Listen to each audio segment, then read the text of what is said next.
countries, Afghanistan, Pakistan, it's all coup d'etats. Why do they have so many coup d'etats? This is the lesson for America. It's not surprising that they have many coup d'etats because it's not illegal under Islamic law, Sharia. You see, the New York Times recently had an article that says, why fear Sharia? Why are all these Islamophobes in America who are speaking about Sharia like it's such a bad law? Put aside that they stone women, put aside that they discriminate against Christians, all these little beat women. Put all of this aside. Let's look at the political system that Sharia will create. Okay? I would like to invite the New York Times to have a front seat and just watch how any attempt of a revolution for freedom and democracy will be completely suppressed and repressed by Sharia.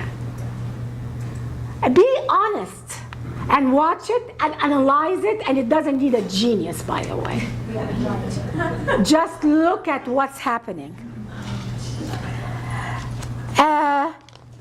Here is a law that is in the mainstream Sharia books. By the way, I'm not getting the ultra-conservative Sharia books. I'm giving you a mainstream Sharia books, a Shafi'i Sharia.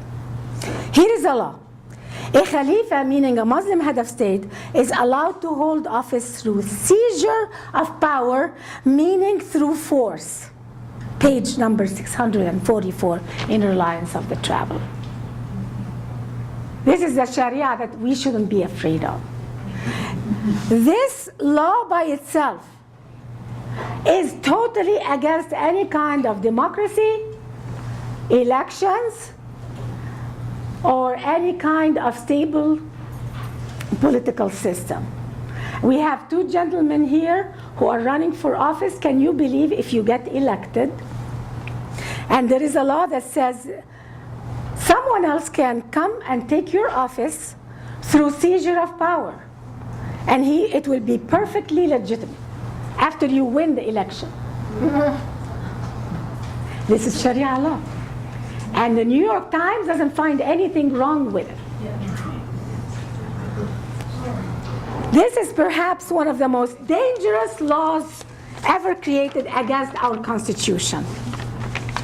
And believe it or not, in the Muslim world, when people seize power and assassinate the previous president or kick him out of the country or whatever, drag him in the streets and and step on him and they celebrate, the people celebrate. They don't notice that this is a wrong way of coming to power. And the media, the Arab media, never criticizes it. I grew up looking at the coup d'etat as something good. I didn't know that this was a subversive way of political system, except in America. I never in my life voted when I was in Egypt, and I was a journalist when I was there. I never missed it. I never knew it was something that's good. Well, we have a president for life. That's how it is. We have a daddy. He puts people in jail as much as he wants, people out of jail. He persecutes people, and that's God's will.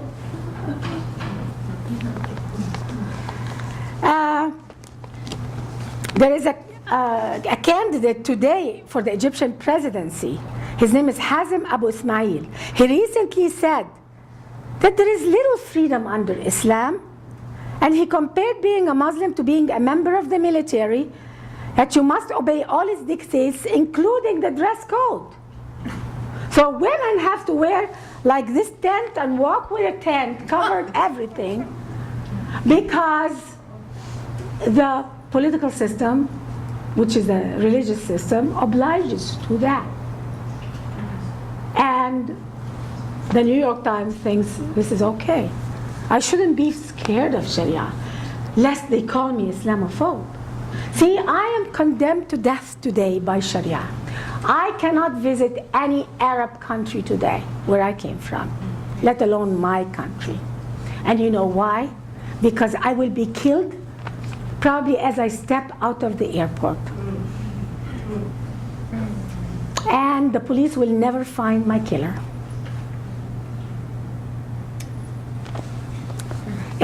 My American passport doesn't matter because there are American passports in Iran. Iranian people with American passports who go back to Iran and get arrested.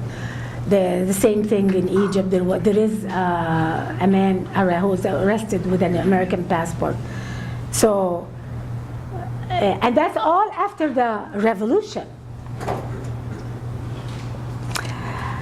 So, Sharia controls and restricts every aspect of the political system, and it dictates the duties of the Muslim head of state. So, a Muslim head of state, we all think in the Arab world they're all dictators. Why? Why are they all dictators? Is it because they love to be bad? Do they? Let me show you how only oppressive dictators can survive in the Middle East. And Sharia obliges them to become oppressive. Here are some of the laws.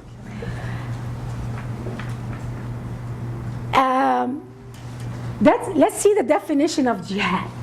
See, after 9/11, there was a lot of Muslims on American TV, CNN, everything. And they would stand and say, how could you say that jihad means violence? It doesn't mean, it's an inner struggle, it's self-analysis. It's a kind of like a yoga exercise. I like the meaning, don't misunderstand me, but I've never heard it in the Middle East. And I lived there till I was 30 years old. So I found from a very basic book in Islam, what is the definition of jihad? And here is the definition. To war against non-Muslims derived from the word mujahada, signifying warfare to establish the religion of Islam. To war, to do violence against non-Muslims, to establish the... Here is another definition in Al-Azhar University, whose members were audience when Obama spoke in Cairo. Half his audience were Muslim Brotherhood, all graduates of Al-Azhar University. Here is the definition of jihad. It's a permanent war institution against Jews, Christians, and pagans. When the word jihad is mentioned in the Quran, 97% of the time, it refers to killing, violence, and war. Yeah.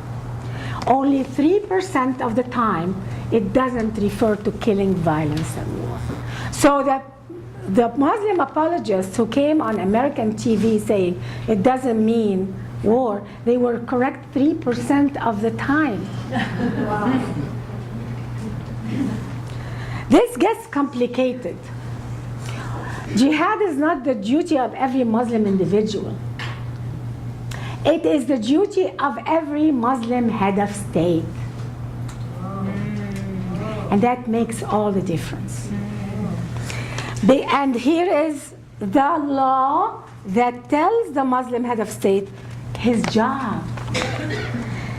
The Khalifa fights all other people until they become Muslim. When non-Muslims are in their own country, in which case jihad is a communal obligation among Muslims each year, a permanent war institution. He who provides equipment and soldiers in the jihad has himself performed jihad. So people who cannot do the jihad themselves, they can send money to Hamas, to Hezbollah,